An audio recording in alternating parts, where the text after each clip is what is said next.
Good morning. ज़िंदगी में हमेशा उन लोगों पे विश्वास करो जो आपके सपनों को सम्मान देते हो और आपके सपनों को हकीकत में बदलने में आपकी सहायता करते हो। नमस्कार बच्चों, मैं राजा राम अपने आज इस सेकंड क्लास में आपका को आमंत्रित करता हूँ। हम पिछले क्लास में साउंड के मुख्य 3 सब टॉपिक्स के बारे में हमने जाना। नए टॉपिक में जाने से पहले मैं एक बार पुनः पिछले क्लास में किए गए कार्यों को पुनरावलोकन करना चाहता हूँ, रिकैपिटुलेशन करना चाहता हूँ, ताकि जो बच्चे पिछली क्लास में हमारे इस टॉपिक को नहीं समझ पाए थे, देख नहीं पाए थे, उनको दोबारा से जो है ये एक बार याद हो जाए। तो चलिए शुरू करते हैं हम अपना पिछला क्लास का recapitulation. Introduction. Number 1, sound is a form of energy which produces a sensation of hearing in our ears. Formation of sound is actually a transformation of energy. जैसे हमने बताया था कि साउंड जो है एक प्रकार का ऊर्जा है जो ट्रांसमिट होता है एक मीडियम से दूसरे मीडियम में और हमारे कान तक पहुंचकर वो हमको सुनने की क्षमता प्रदान करता है। वास्तव में साउंड या ध्वनि जो है ऊर्जा का रूपांतरण है। दूसरा पॉइंट है, sound is produced due to the vibration of particles. जब पार्टिकल्स कंपन करते हैं, अपनी पोजीशन से इधर उधर को आगे पीछे इधर उधर कंपन करते हैं, तभी साउंड प्रोड्यूस होता है। इसको बोलते हैं to and fro motion of particle of a medium produces vibration, and when vibration कंपन प्रोड्यूस होता है तो साउंड प्रोपगेट होता है। A vibrating object pushes and compresses the air in contact creates high pressure area. जब एक particle अपने mean position से पुश करता है अपने बगल वाले पार्टिकल को, धक्का लगाता है तो एक जगह इकट्ठा हो जाते हैं। इसको बोलते हैं कंप्रेशन, हिंदी में बोलते हैं संपीड़न। और जब ये वापस पुनः स्थिति में पीछे को आता है तो उसको बोलते हैं विरलन या रेयरफैक्शन।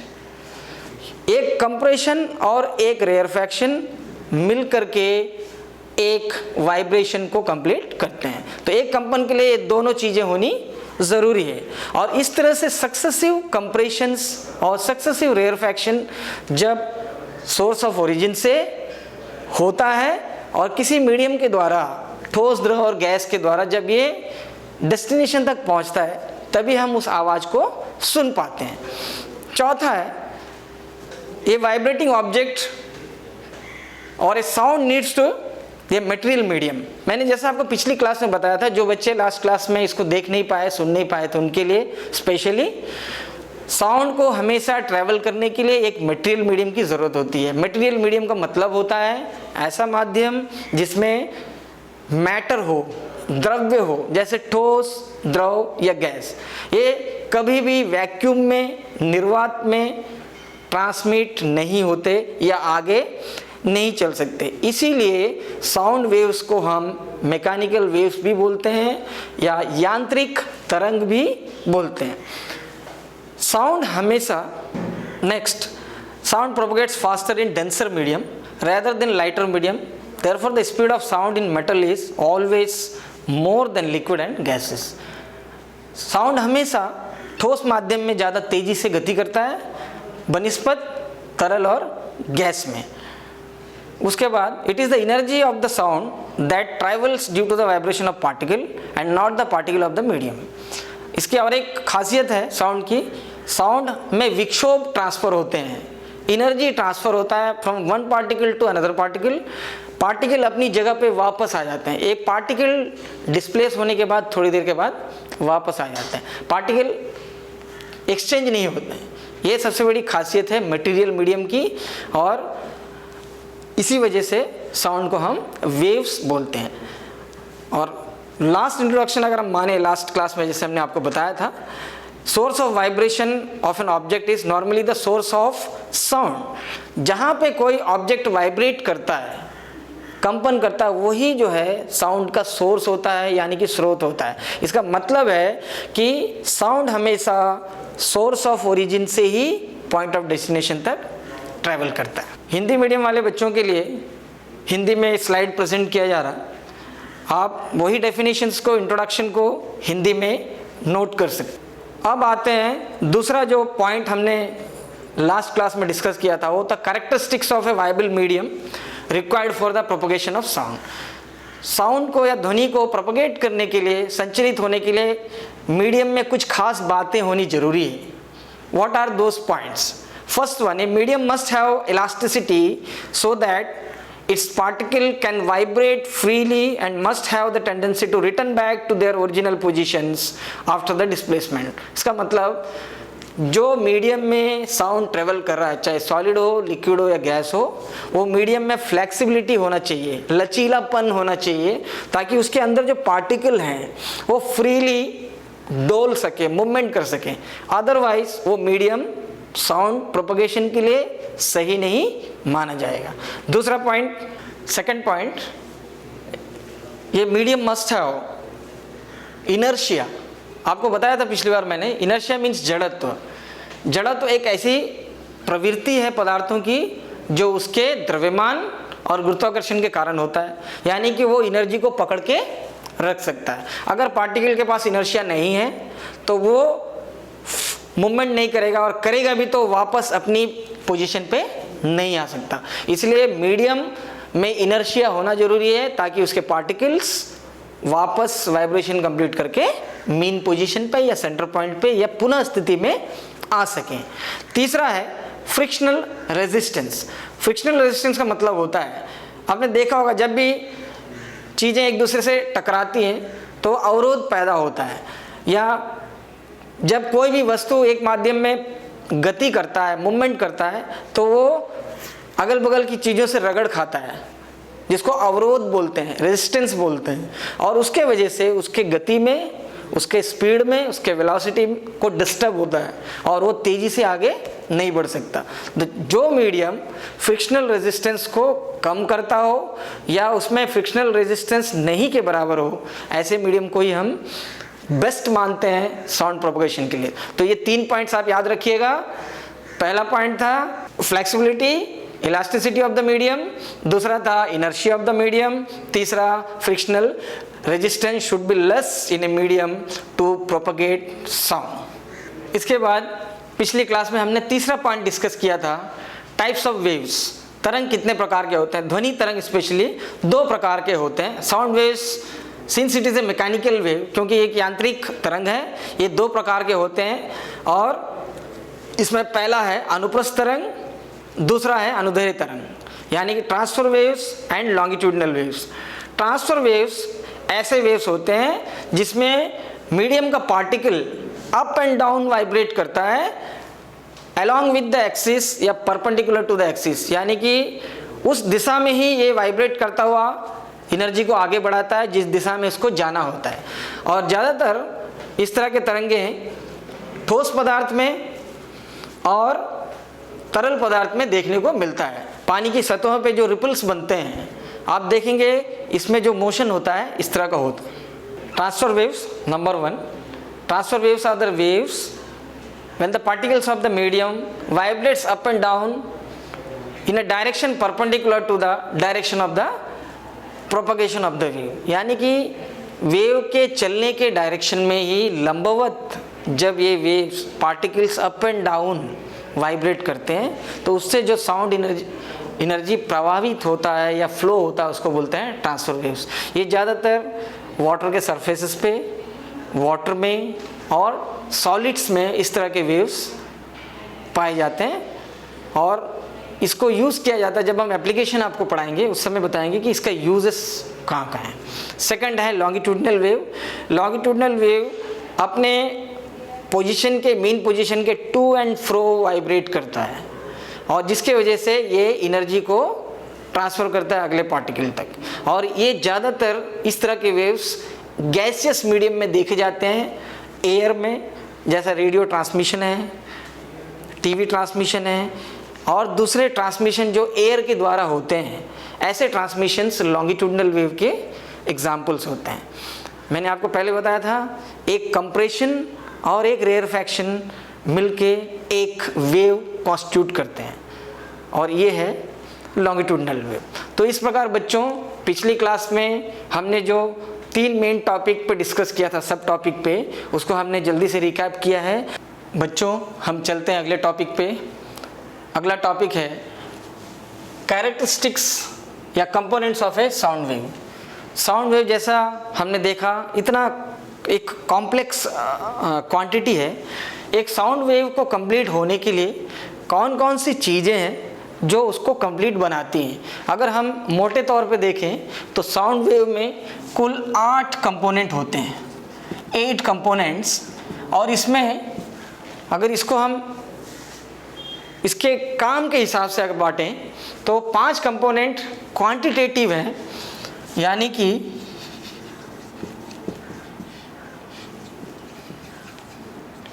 क्वांटिटेटिव हिंदी में इसको बोलते हैं परिमाण। इसमें हम किसी चीज़ की मात्रा कम ज़्यादा होने से साउंड में क्या प्रभाव पड़ता है उस चीज़ को जानने की कोशिश करेंगे। दूसरा होता है क्वालिटेटिव, इसको बोलते हैं सुंदरता या गुण। सुंदरता के आधार पर या उस साउंड में ऐसी क्या चीज़ें पाई जाती है जो साउंड को सुंदर बनाती हैं या उसको इफेक्टिव बनाती हैं। ये कुल मिला के देखे जाएं तो ये 3 एरियाज़ ऐसे हैं, इसमें 5 एरियाज़ ऐसे हैं जो 8 मिलकर के एक साउंड की कैरेक्टर निर्धारित करती है। इसमें हम सीरियली चलेंगे। सबसे पहले हम चलते हैं क्वांटिटेटिव कैरेक्टर्स पर। पहला है wavelength. First one is wavelength. इसको जो है हिंदी में हम बोलते हैं तरंग दैर्घ्य। तरंग दैर्घ्य। और इसको जो है हम लैम्डा, एक वर्ड है, एक सिंबल है साइंस में, इसको लैम्डा बोलते हैं और इसको हम इस तरह से जो है दिखाते हैं। ये निशान, ये जो सिंबल है हमेशा वेवलेंथ या तरंग दैर्घ्य को दर्शाता है। तरंग दैर्घ्य का मतलब क्या होता है? जैसा आपको पिछली क्लास में मैंने बताया था, अगर एक स्ट्रिंग यहाँ से कंपन करता है कोई कण, तो ये इस तरह से जो है मूवमेंट करता है। तो इससे बनने वाले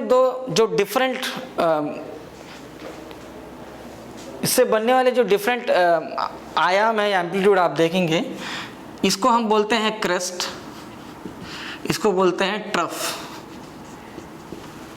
हिंदी में इसको बोलते हैं श्रिंग, इसको बोलते हैं गर्त। ये तो आपने पिछली कक्षा में देखा था। तो वेवलेंथ का मतलब होता है 2 एडजेसेंट क्रेस्ट या 2 एडजेसेंट ट्रफ के बीच की जो दूरी होती है। जब साउंड ट्रेवल करता है तो उसके पार्टिकल जो मूवमेंट करते हैं और वो साउंड 2 क्रेस्ट के बीच की दूरी या 2 ट्रफ के बीच की दूरी को निर्धारित करता है, तो उसको हम बोलते हैं वेवलेंथ। ये वेवलेंथ हमेशा साउंड की डिस्टेंस या दूरी को दर्शाता है। सेकंड नंबर पे आते हैं। सेकंड है फ्रीक्वेंसी, जो कि बहुत ही इम्पॉर्टेंट चीज़ है, आप बार बार सुनते हो। फ्रीक्वेंसी हिंदी में इसको बोलते हैं आवृत्ति, और इसको हम अंग्रेजी के ग्रीक के एक लेटर जैसे यहाँ बताया था लैम्डा, इसी तरह यहाँ पे हम इसको म्यू बोलते हैं, म्यू MYU, इससे दर्शाते हैं। ये फ्रीक्वेंसी का मतलब क्या है? फ्रीक्वेंसी का मतलब होता है 1 सेकंड में कितने वाइब्रेशन हुए। जैसा आपको मैंने पहले बताया था, एक वाइब्रेशन का मतलब होता है एक क्रेस्ट और एक ट्रफ। जब कण यहाँ से निकल के यहाँ पे वापस आता है, यानी कि इसकी मेन पोजीशन पर वापस आ जाता है। सपोज यहाँ एक पेंडुलम है, यहाँ बंधा हुआ है, यहाँ से चलना शुरू करेगा, फिर वापस आएगा, फिर यहाँ जाएगा, फिर यहाँ वापस आएगा। तो एक पेंडुलम या एक कण मान लीजिए, ये आगे को गया एक निश्चित दूरी पे और वापस यहाँ आया, फिर वापस अपनी मेन पोजीशन पे। तो इसको एक साइकिल कंप्लीट करना पड़ता है, इसको बोलते हैं साइकिल या चक्र। जब ये एक साइकिल कंप्लीट करता है तो इस तरह के एक साइकिल को हम बोलते हैं एक कंपन या एक वाइब्रेशन। और एक सेकंड में जब एक वेव कितना साइकिल्स कंप्लीट करता है उसको हम बोलते हैं फ्रीक्वेंसी। इसका मतलब फ्रीक्वेंसी हमेशा स्पीड डिसाइड करता है कि वेव्स कितनी स्पीड होंगी, कितनी स्पीड जनरेट होंगी या कितना स्पीड ये पैदा होगा। आइए चलते हैं तीसरे पॉइंट पे, तीसरे कैरेक्टर पे, वो है टाइम पीरियड। इसको हम अंग्रेजी के टी अक्षर से भी डिनोट करते हैं। इसको हिंदी में बोलते हैं आवर्तकाल।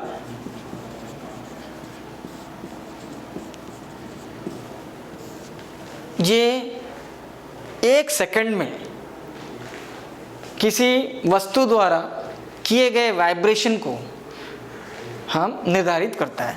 एक सेकंड में कितना, इसका पहले जो हमने फ्रीक्वेंसी पढ़ा था कि number of vibration in 1 second, और ये है एक सेकंड में कितने वाइब्रेशंस।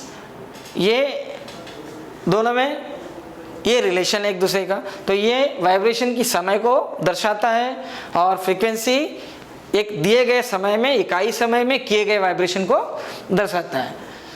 नंबर 4 इज स्पीड या वेलोसिटी। यहाँ पे दोनों एक ही तरह कार्य करते हैं। चाल या वेग, ध्वनि की चाल बोलिए या वेग बोलिए, इसको हम स्मॉल v से, इंग्लिश के स्मॉल v से दर्शाते हैं। वेलोसिटी का क्या मतलब है? The distance travelled by A sound wave in 1 second is called speed. आपने पहले भी स्पीड का फॉर्मूला पढ़ा होगा, यानी कि साउंड वेव एक सेकंड में कितनी दूरी तय करता है उसी दूरी को हम वेलोसिटी या स्पीड ऑफ साउंड बोलते हैं। नंबर 5, ये बड़ा मज़ेदार है, ये है एम्पलीट्यूड। हिंदी में इसको बोलते हैं आयाम, और इसे हम अंग्रेजी के ए लेटर से डिनोट करते हैं। एम्पलीट्यूड क्या है? इस वेव को अगर आप देखें, मैंने आपको ये एग्जाम्पल दिखाया था। एम्पलीट्यूड हमेशा पार्टिकल का मीन पोजीशन से वाइब्रेशन करते हुए वो एक तरफ जब जाता है, चाहे वो क्रेस्ट की तरफ जाए चाहे वो ट्रफ की तरफ आए, ऊपर अपनी मीन पोजीशन से जब पार्टिकल किसी एक डायरेक्शन में मैक्सिमम कितनी गति करता है उसको हम बोलते हैं एम्पलीट्यूड। और ये डिसाइड करता है कि साउंड कितना लाउड होगा। अगर आवाज़ बहुत तेज है, बहुत तीव्र है, प्रबल है, तो उसका एम्पलीट्यूड ज़्यादा होगा। तो ये दोनों चीज़ें, एम्पलीट्यूड और लाउडनेस, एक दूसरे से समानुपाती है। यानी कि एम्पलीट्यूड अगर बढ़ेगा तो लाउडनेस भी बढ़ेगा, एम्पलीट्यूड कम होगा तो लाउडनेस भी कम होगा। इसी चीज़ का इस्तेमाल PS सिस्टम के एम्पलीफायर में किया जाता है। Let's go to number 6, that is pitch, या हिंदी में इसको बोलते हैं तारत्व। मैंने बताया था स्टार्ट करने से पहले कि पिच एक क्वालिटी एस्पेक्ट है। 6, 7, 8 में जो 3 चीज़ आएंगी, पिच, लाउडनेस एंड इंटेंसिटी, ये इसकी क्वालिटी या सुंदरता या गंभीरता को बताते हैं। साउंड में पिच का मतलब होता है, ये बहुत सिंपल सा चीज़ है, आप क्रिकेट से वाकिफ हो, जहाँ पे क्रिकेट का बॉल थ्रो करते हुए गिरता है उस पोजीशन को हम पिच बोलते हैं। उसी प्रकार जब वाइब्रेशन करता हुआ कण अपना एनर्जी को दूसरे में ट्रांसफ़र करता है, दूसरा तीसरे में ट्रांसफ़र करता है, तो उस पॉइंट को हम पिच बोलते हैं। यानी कि वाइब्रेशन करता हुआ पार्टिकल जल्दी जल्दी, जितनी तेज़ी से, जितने क्विकली पिचिंग करता है, उसका फ्रीक्वेंसी उतना ज़्यादा होता है। यानी कोई साउंड ज़्यादा सुरीला है तो उसका पिच हाई है, इसका मतलब पिच अगर हाई होगा तो उसका फ्रीक्वेंसी भी हाई होगा।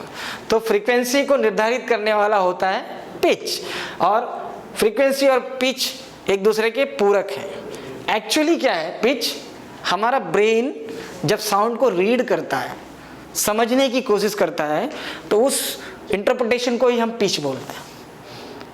इसीलिए इसका कोई पर्टिकुलर इकाई नहीं है कि पिच को आप कैसे मापेंगे।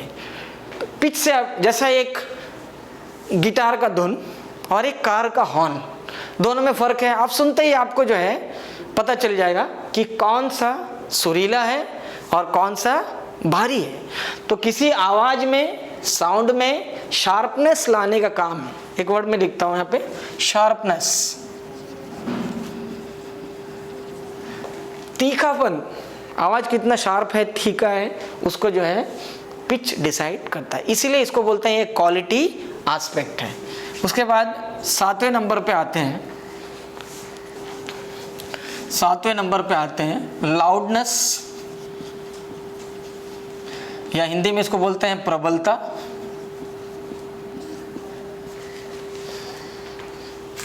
यहाँ पे एक फैक्टर और काम कर रहा है पिच के साथ साथ।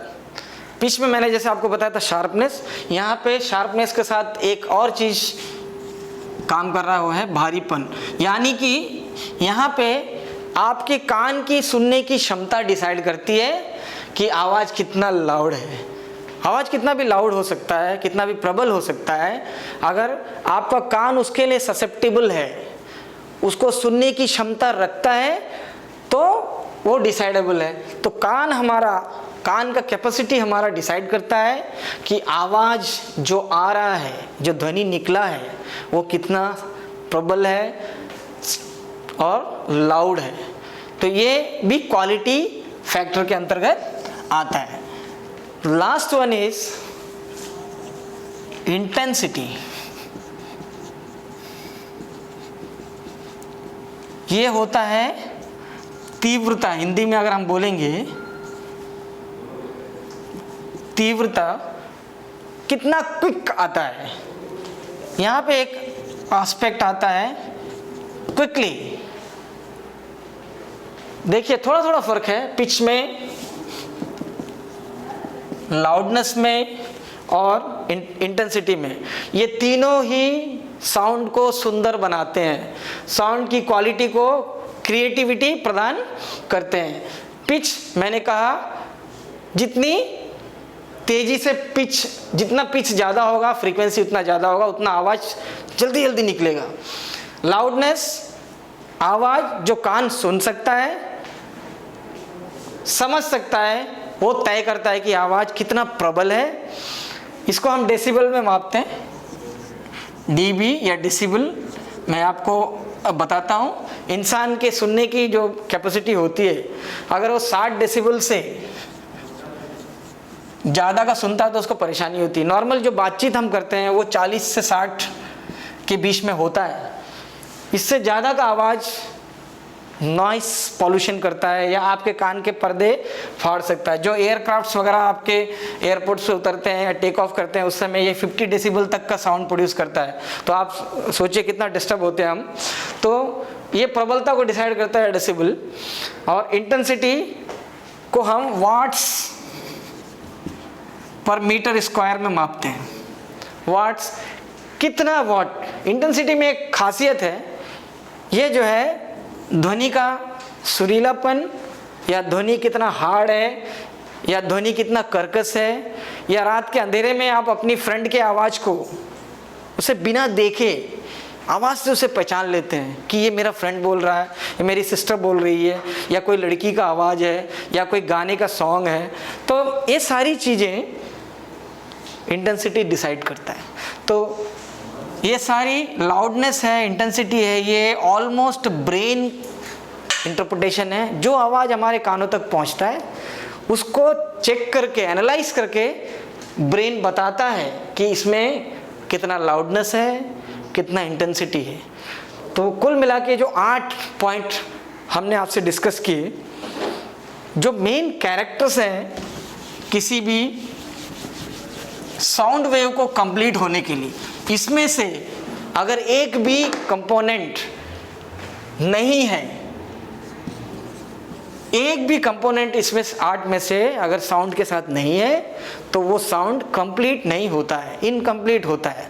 और इसीलिए ये 8 कंपोनेंट एक साउंड के कैरेक्टरिस्टिक फीचर होते हैं या कंपोनेंट होते हैं, या इसको हम और एक बात शब्द में लिख सकते हैं, इसको बोलते हैं एट्रीब्यूट्स। हिंदी में अगर हम बोले तो गहने। जब एक व्यक्ति गहना पहनता है तो कितना सुंदर लगता है, कंप्लीट लगता है। सेम वैसे ही एक साउंड को कंप्लीट होने के लिए, उसको परफेक्ट होने के लिए ये 8 गहने या 8 प्रॉपर्टीज या 8 कंपोनेंट्स या अवयव जरूरी है। अदरवाइज इसमें से किसी में भी एक कंपोनेंट साउंड के लिए कम है तो साउंड कंप्लीट नहीं माना जाता। तो एक बार फिर इसको बारीकी से देखें और इससे रिलेटेड बहुत सारे सवाल हम आने वाले क्लासेस में करेंगे। चलते हैं अगले टॉपिक पर। अगला टॉपिक है phenomenon of sound waves. Sound waves के क्या क्या काम होते हैं, साउंड वेव्स से हम, ध्वनि से हम किस तरह के काम संभव हो सकते हैं, हमारे दैनिक जीवन में इसकी क्या उपयोगिताएं हैं और क्या क्या कुदरत में, नेचर में हमको देखने को मिलता है साउंड वेव्स के वजह से। पहला है reflection of sound. Reflection of sound, या इसमें हम हिंदी में ध्वनि का परावर्तन। क्या है वर्ड परावर्तन या रिफ्लेक्शन? जैसा आपने प्रकाश या लाइट में पढ़ा होगा या आपको जानकारी होगी, सिमिलरली साउंड भी जब ट्रैवल करते वक्त, प्रोपगेट करते वक्त सामने किसी सरफेस से टकराता है, किसी सतह से टकराता है, तो वहाँ से वो तुरंत वापस आ जाता है। तो प्रकाश गति करते हुए जब किसी सरफेस से टकराता है तो वो वापस आता है। लेकिन इसमें देखने वाली बात यह है कि प्रकाश जिस कोण पे टकराता है, जिस एंगल पे टकराता है, उस पे ये वापस आता है। इसीलिए रिफ्लेक्शन के 2 नियम बनाए गए हैं साउंड के। पहला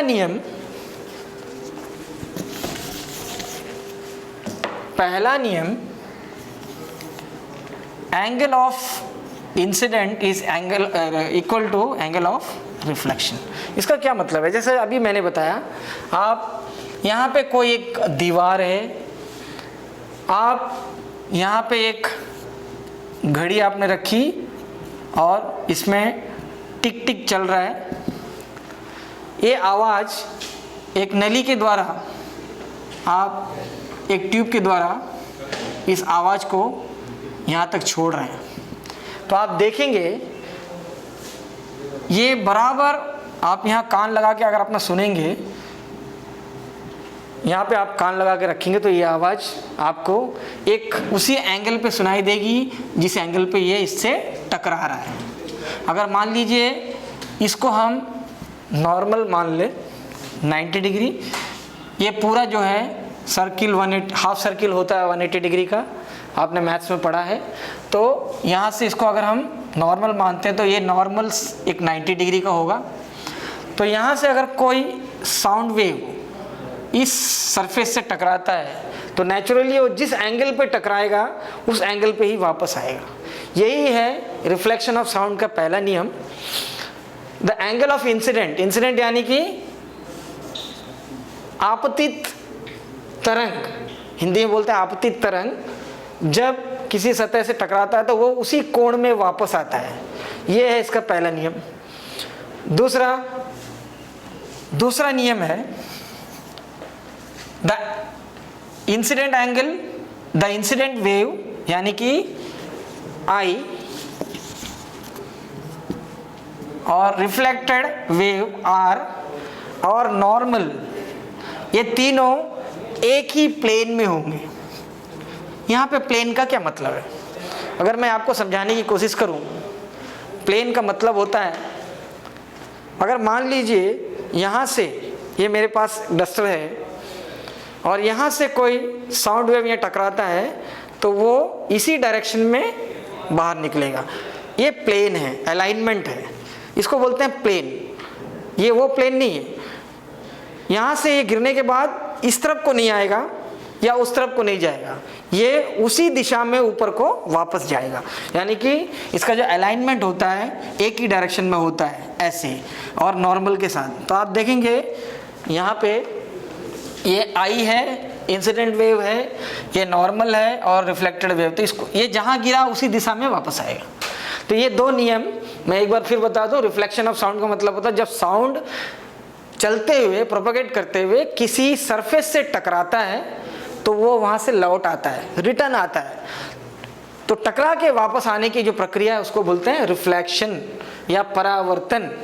परावर्तन के दो नियम हैं, जैसे प्रकाश के लिए होता है वैसे ध्वनि का भी दो परावर्तित नियम है। पहला, angle of incident wave is equal to the angle of reflected wave. Incident wave जितने कोण पे, जितने एंगल पे उस सरफेस से टकराएगा वो उतने एंगल पे उसको वापस भेजेगा। और दूसरा, incident angle, incident wave, reflected wave और नॉर्मल तीनों एक ही अलाइनमेंट में रहेंगे। इसको बहुत कंफ्यूज करते हैं बच्चे ज़्यादातर। प्लेन का मतलब होता है अलाइनमेंट, ALIGNMENT, अलाइनमेंट, यानी कि सतह अगर वो ऐसे आता है तो ऐसे ही निकलेगा, ऐसा और ऐसा नहीं निकलेगा, तो इसको बोलते हैं अलाइनमेंट। तो इस चीज़ को आप ध्यान रखें और इसका बहुत सारा उपयोग हमारे जीवन में है। हम आगे, क्योंकि आपके जो 9th में प्रैक्टिकल है इस लेसन से, वो भी इस रिफ्लेक्शन ऑफ साउंड को वेरीफाई करने के लिए है। आपको लेबोरेटरी में इस तरह से करके देखना पड़ेगा ट्यूब वाला एक्सपेरिमेंट। कैसे करेंगे, इसमें एक मज़ेदार चीज़ मैं बताऊं आपको। अगर मैं इस सुंदर से इस चित्र को बनाता हूं और एक बार आप इसको समझने की कोशिश करें। मान लीजिए यहाँ पे एक घड़ी है और इसमें बेल लगा हुआ है और ये ट्रिंग ट्रिंग आवाज़ कर रहा है। इस आवाज़ को अगर आप डिफरेंट एंगल से सुनना चाहते हैं तो आप यहाँ पे ट्यूब लगा दीजिए पतला सा, और यहाँ पे ट्यूब लगा दीजिए और उसी मुंह से 2 और ट्यूब लगा दीजिए, 3 और लगा दीजिए। आप यहाँ पे कान लगा के सुनिए, यहाँ पे कान लगा के सुनिए और यहाँ पे कान लगा के सुनिए। क्या तीनों सिचुएशन में आवाज़ में कोई वेरिएशन होगा? डेफिनेटली होगा। जो जितना क्लियर आवाज़ आप इस एंगल पे सुन सकते हैं उतना क्लियर यहाँ पे नहीं सुन सकते, और उससे भी बदतर यहाँ पे सुनेंगे। यानी कि जो आवाज़ की क्लैरिटी आपको यहाँ मिलेगी इस ट्यूब में, इसमें उससे कम मिलेगी, इसमें उससे कम मिलेगी। कारण क्या है? अगर आप देखेंगे यहाँ, इसको अगर हम नॉर्मल मान लें तो ये क्या हुआ, एक सर्टेन एंगल पे है। मान लीजिए ये जो साउंड फ्लो हो रहा है, ये साउंड 45 डिग्री एंगल में है और यहाँ से रिफ्लेक्ट बैक हो रहा है 3 अलग अलग ट्यूब से। तो एग्जैक्ट इसके बराबर वाला एंगल कौन सा होगा? जरूरी है, सही है, पहला वाला। दूसरा 60 का हो सकता है, तीसरा 75 का हो सकता है।